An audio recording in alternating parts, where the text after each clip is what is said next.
وآله الأطهار وأصحاب الأخيار عدد نعم الله وإفضاله. سبحانك لا علم لنا إلا ما علمتنا إنك أنت العليم الحكيم. اللهم ذكرنا ما نسينا وعلمنا ما جهلنا ولا حول ولا قوة إلا بالله العلي العظيم. قال المصنف رحمه الله تعالى ونفعنا بعلومه في الدارين آمين. Jemaah semua rahimakumullah. Assalamualaikum warahmatullahi wabarakatuh. Alhamdulillah, senantiasa kita mengucapkan pujian dan syukur kita kepada Allah atas nikmat rahmah hidayahnya subuh ini. Atas izin-Nya kita dapat melanjutkan kajian kita mudzakarah kita. Ya, masih tambahan mengenai kemarin tentang karamah. Subuh ini saya menyinggung sedikit. Pengarang kitab melanjutkan mengenai masalah tingkatan para aulia. Jadi wali-wali ini punya derajat, dan derajat ini telah diketahui sesama mereka, terutama yang mempunyai derajat yang tinggi, dia akan bisa mengetahui kedudukan para aulia di bawah itu semuanya. Tapi kalau aulia yang di bawah ini tidak bisa menilai yang di atas. Yang di atas itu bisa nilai di bawah. Di sini disebutkan Syekh Muhyiddin Ibnu Arabi memberikan kelas-kelas para wali seperti diterangkan dalam bukunya namanya Futuhatul Makkiyah. Kitab Futuhatul Makkiyah ini kitab besar, 12 jilid. Ini letaknya. Ya. Jadi ini termasuk wali besar dan juga kalangannya banyak. Di samping kalangannya banyak, para wali pun kadang tak paham apa ungkapannya. Para aulia kadang tak paham ungkapan dia. Apa kita ini?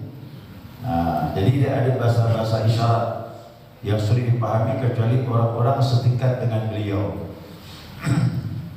Beliau menyebutkan, ya, dalam kitab Futuhatul Makkiyah bab ke-73. Ya, bab ke-73 ini yang dapat diringkaskan sebagai berikut.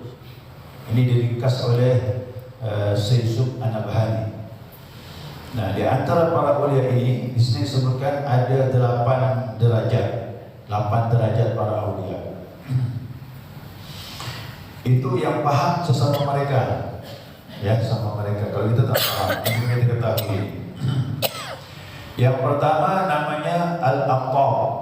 Al-Aqtab ini dia jamak dari kata tunggalnya namanya kutub. Biasa bilang kutub, wali kutub, kata orang wali kutub. Jamaknya itu Aqtab. Aqtab ini artinya penghulu, pimpinan. Aqtab. Dari sini dapat kita simpulkan bahwa Al-Aqtab adalah derajat kewalian yang tertinggi, puncaknya.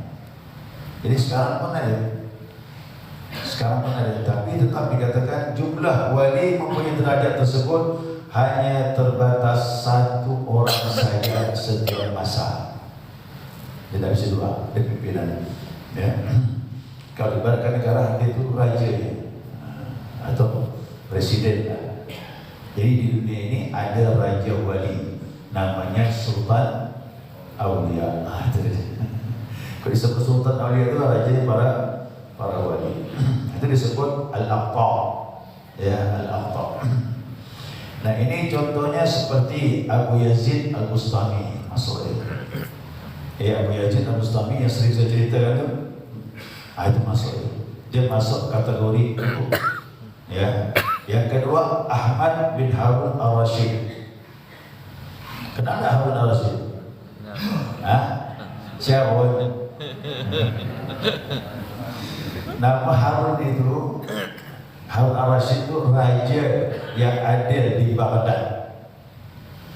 Pada zamannya Baghdad disebut kota 1001 malam karena indahnya. Baghdad itu makmur. Kepemimpinan Harun Ar-Rasyid. Dia punya anak namanya Ahmad. Anaknya itu wali kutub. Anaknya wali. Bingung kan tengok raja anak si dulu. Didikannya. Karena Harun al-Rasyid ini ulama, cuma dia meneruskan kerajaan ayahnya. Kawan-kawannya sufi, termasuklah Sufyan Ats-Tsauri, itu kawan seperguruan. Nah, kawan seperguruan. Ada termasuklah guru besar dalam tarekat Qadiriyah, itu Syekh Abdul Qadir Al-Jilani. Beliau termasuk kutub pada zamannya. Bahkan beliau disebut Al-Ghaus. Ya. Jadi tarekat-tarekat yang muktabar itu pimpinannya kebanyakan wali kutub.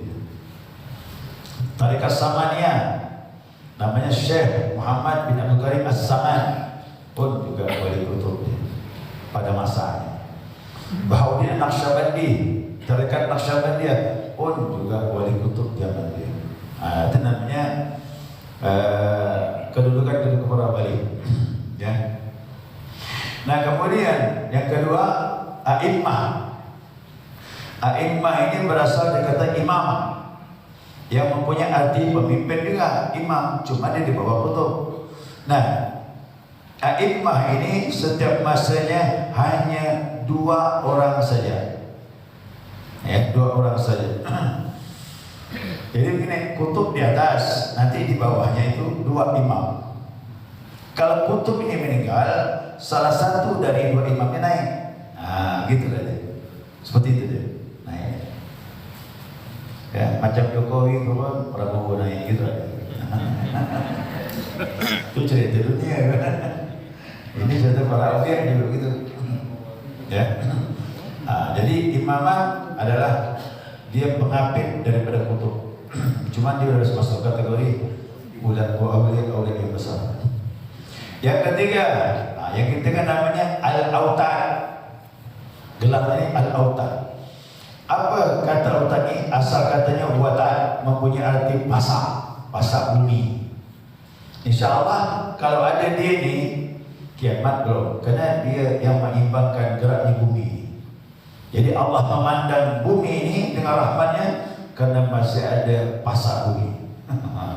Seperti gunung lah. Coba bila gunung kota ada, perputaran bumi tak seimbang. Gunung tu nampak kecil keluar, tapi ke bawah akarnya mengambang ke bawah. Jadi kita lihat gunung tu yang kecil yang keluar begini, tapi ke bawah seperti piramid. Nah, seperti piramid, menghujam ke bawahnya lebih besar.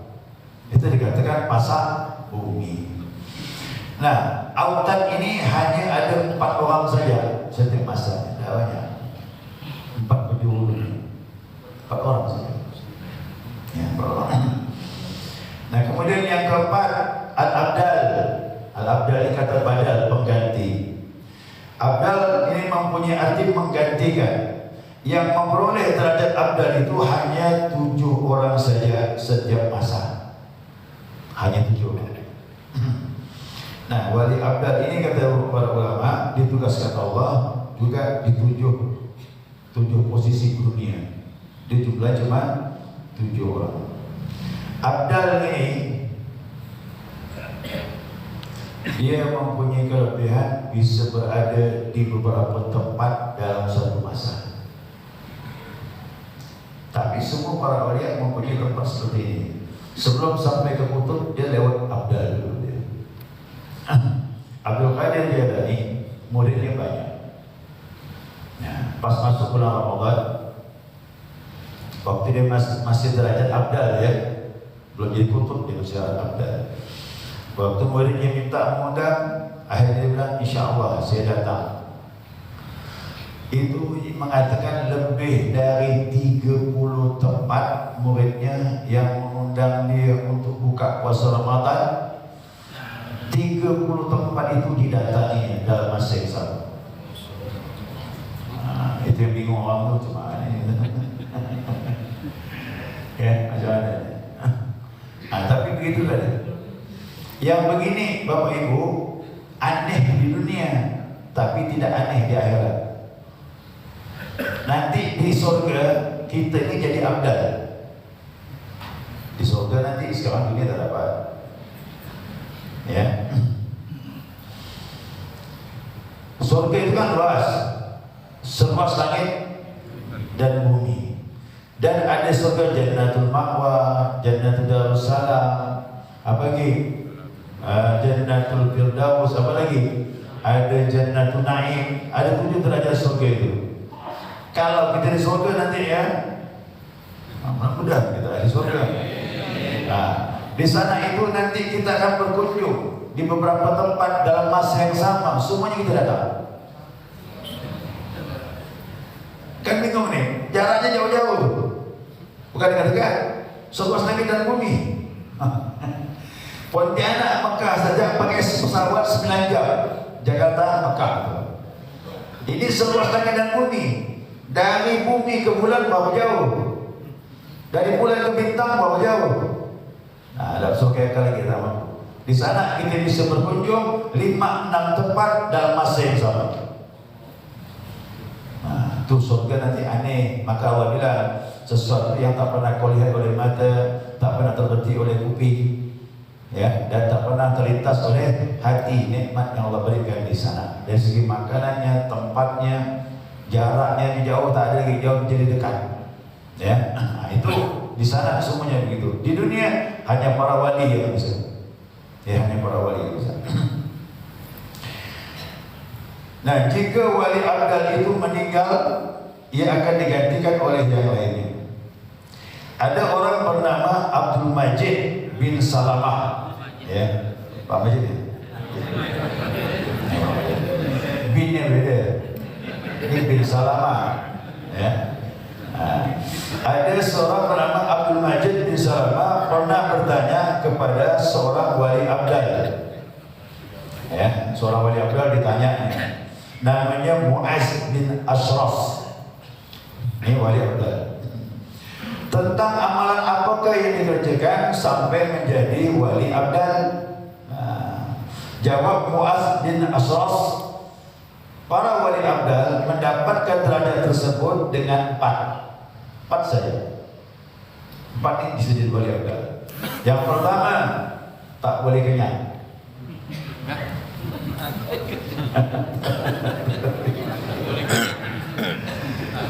Tak boleh kenyang berarti banyak-banyak lapar, tak boleh kenyang. Kalau kenyang, rohani tak terbuka. Ya. Jadi mohon maaf, pohon kenyang ini roh kita lemah. Nafsu kuat. Ini wali abdal ini orang bertakwa. Makanya saya bilang puasa Ramadan tuh, kalau betul kita puasa, la'allakum tattaqun. Makanya buka puasa itu jangan banyak-banyak, sikit ya, segini ya udah. Kalau buka puasa sepiring, habis salah puasa. Apa gimana? Apa lagi ini? Buka puasa sepiring, balik tarawih kuih 6, belum air lagi. Terus saya bilang, derajat wali itu tak sembarangan, dia melawan hawa nafsu. Nafsu tidak, baru dia bisa mulia di sisi Allah SWT. Jadi bilang yang pertama tak boleh kenyang, haus lapar. Ya, makan secukupnya untuk kekuatan tubuh, bukan untuk memuaskan hawa nafsu. Ini bulan Maulid ini berat. Bulan Maulid ini mana-mana makan. Nah, hanya dikuli makan. Makan itu bahasa artinya tempat. Ini kan di Jawa Indonesia makan artinya makan. Fikuli makan. Setiap tempat makan. Maksud bulan Maulid. Yang kedua dibilang derajat abdal ini wajib bangun malam. Jadi bangun malam wajib, bukan lagi sunnah. Wajib bagi dia. Dia kayak ikut Nabi Muhammad SAW. Nabi Muhammad kan tahajud wajib, witir wajib. Wali Allah ikut Nabi lah, tak lagi sunnah. Dia malam bapak. Kalau dah gitu tak jadi dia. Nah, itulah maka saya katakan Abah Hanum pakai target nanya, bah malam mau jam berapa? Jam 2, paling lambat jam 2. Kalau Abah Hanum tak tidur, ya, berlambat jam 2. Bagaimana kalau jam 3 bah? Kalau 3 tak jadi. Kau tak dapat apa-apa kata bah. Jam 3 tak dapat apa-apa kata bah.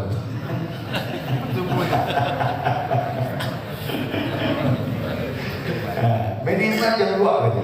Makanya hari Allah tu jam 2. Kita mulai tu ikut kan macam kita latihan. Walaupun tiap malam Jumat tak masalah lah latihan. Jadi makasih katakan guru-guru kita seperti Pak Sepuh dan semua. Memang begitu amalannya. Ya kan begitu amalannya. Dia kok tak malam tak jadi.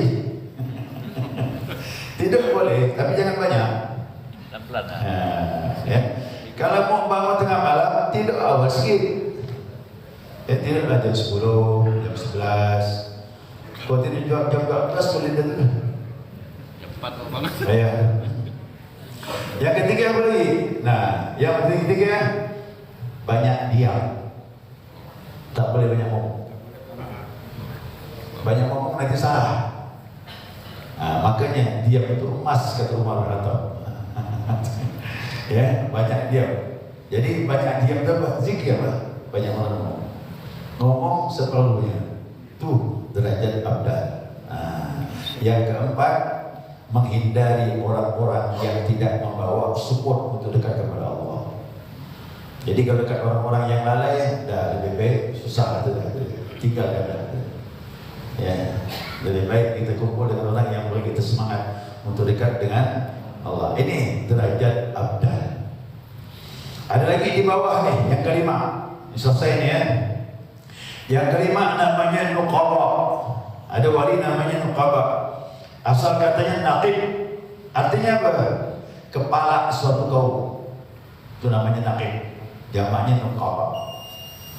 Jumlah wali nuqaba ini setiap masanya hanya 12 orang. Tak banyak kan? 12 orang. Kutub 1, imam 2, autad 4, abdal 7. Nah, nuqaba cuma 12.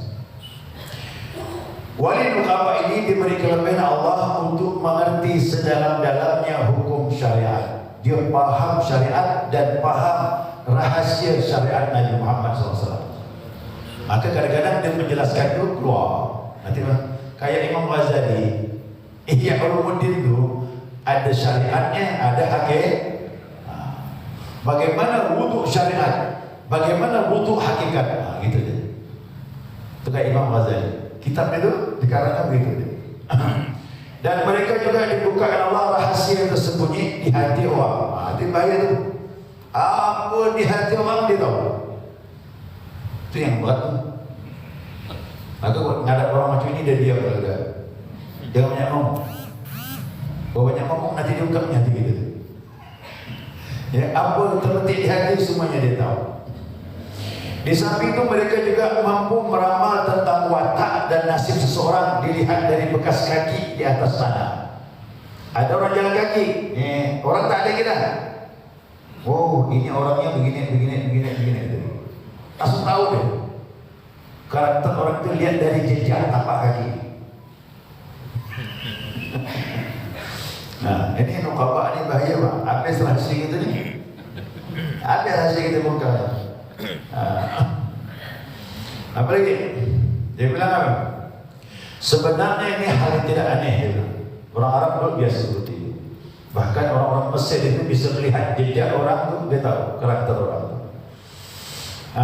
Apakah tidak mampu Allah bukan rahasia kepada para wali? Lebih lagi.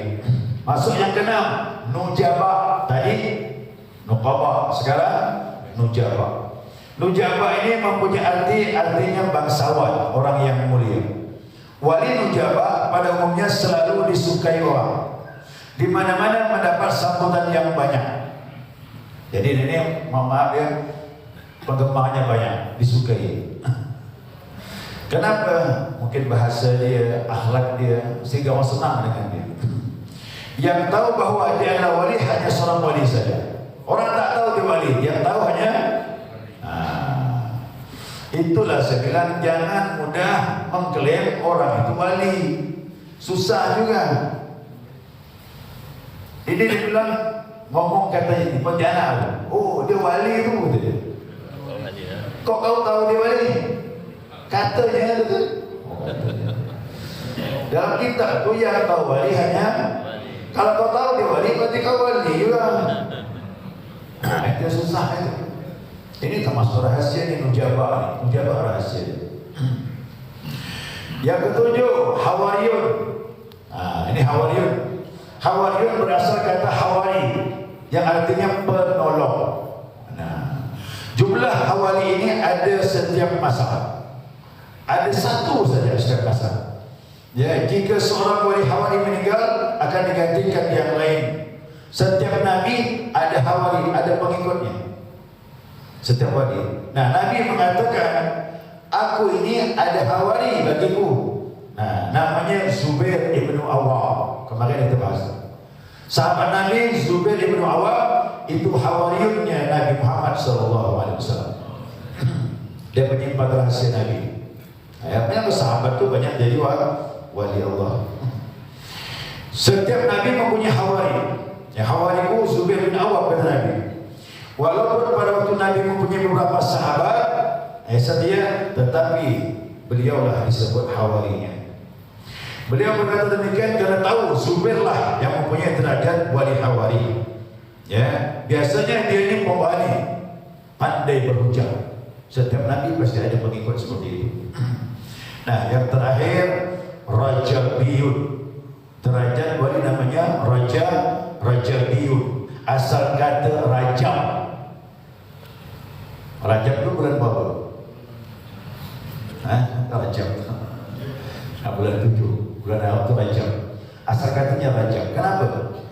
Wali Rajabiyun itu adalah hanya timbul kewaliannya bulan Rajab saja. Kok bulan Rajab keluar kewaliannya?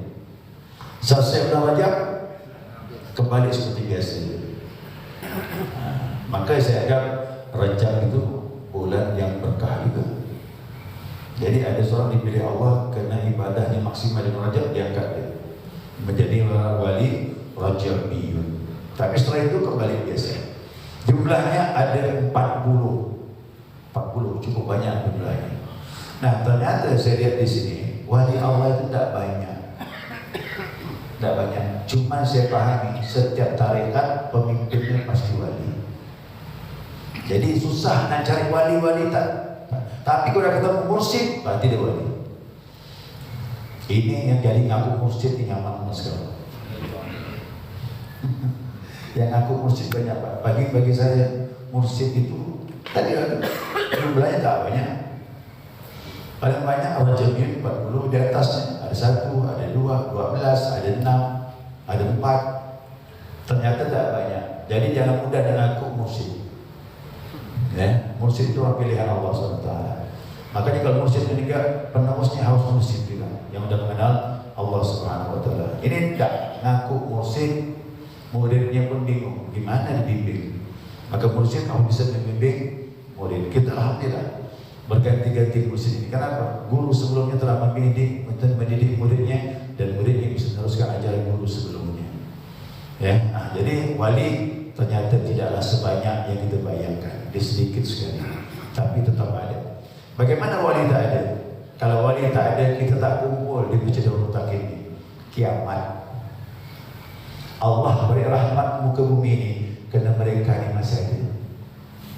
Maka yang beruntung kalau negeri ada wali Allah, itu negeri masih dipandang rahmat oleh Allah Subhanahu Wa Taala.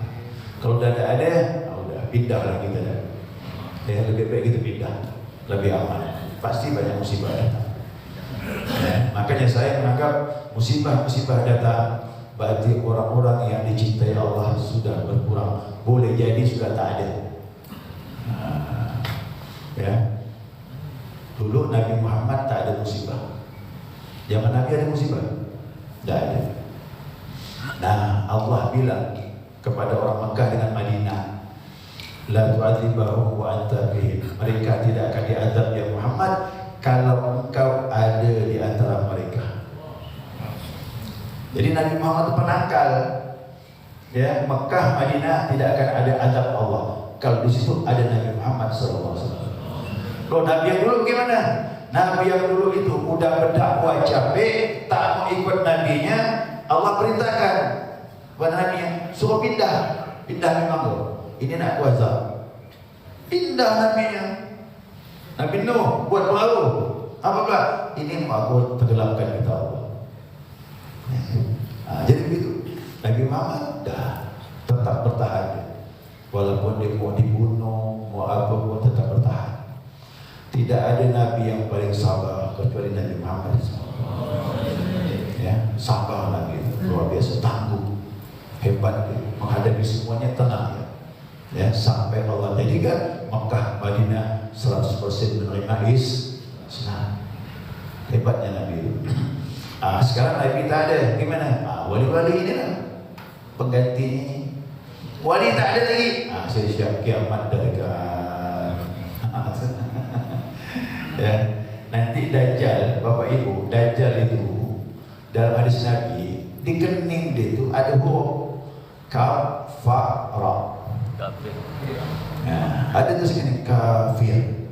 Dajjal yang bisa mandang orang mukmin, kata Nabi. Kalau muslim tak bisa mandang. Yang mandang harus mukmin dia. Sekarang mandang macam mana? Apakah pakai pulpen tulis enggak? Pakai basirah mandang. Nampak, oh ni Dajjal. Kok hati tak ada basirah, mana kelihatan? Maka saya katakan zikir tarekah itu buka basirah. Kau bisa tahu ini pembohong atau benar, ketahuan. Oh kita tak paham, nanti mursyid beritahu, jangan ikut ni. Ini pembohong, ini Dajjal. Siapa yang tak bermursyid bingung mau ke mana? Terpengaruhlah dengan Dajjal. Dajjal Bapak Ibu mohon maaf bisa menghidupkan orang mati. Kalau orang tak kuat imannya, oh hebat ni kok, langsung ikut. Bisa menyembuhkan orang sakit dengan tangan pegang sembuh. Bak seperti Nabi, bak seperti wali. Padahal kita ditipu. Itu akhir zaman fitnahnya luar biasa itu. Nah, maka betulkan iman, betulkan zikir supaya iman kita eksis. Ya, sampai gimana pun goda-goda datang, insya-Allah bisa kita hadapi. Mudah-mudahan kita istiqamah, kita jaga oleh Allah SWT dengan fitnah semuanya itu. Amin ya rabbal alamin. Jadi itu sekilas saja ya. Nanti jamaahnya, oh adakah wali kutub? Ada. Ternyata wali-wali beritahu. Ada wali kutub, wali abdal, imaman, nuqaba, mujabah, macam-macam derajatnya. Saya ada satu kitab lagi, nama kitab Abu Bakar Al-Baghdadi. Itu lebih rinci mengenai para wali. Rinci betul. Bahkan dia bilang Ahmad bin Hanbal, Imam Hanbali termasuk kutubul aqtab. Ahmad bin Hanbal, ulama fikir termasuk wali kutub dia. Sebut dia. Ya Allah, dia sampai dia tahu. Kita cuma baca kitabnya lah. Ya, segera cukup. Subhanakallahumma wa bihamdika asyhadu an la ilaha illa anta astaghfiruka wa atubu ilaik. Allahumma shalli ala Muhammad. Ya rabbana tarabna bi annana tarabna wa annana asrafna ala ashrafna wa tub alayna tawba wa tawsil li kulli hawba wastur lana al-awati wa amil al-awati واغفر لوالدينا ربي ومولودينا والآل والإخوان وسائر الخلان وكل ذي محبة أو دينة أو صحبة والمسلمين أجمعين ربي اسمه ربا وجودا منا لا بالكساب منا رسولي عظام كل سوري صلى وسلم ربي عليه عند حبي وآله وصحبه على نطش صحبي والحمد لله بالبدء والثناء والحمد لله بالبدء والثناء. السلام عليكم ورحمة الله وبركاته. Saya akhiri, terima kasih atas perhatiannya. Dari Taufiq Hidayah. Assalamualaikum warahmatullahi wabarakatuh.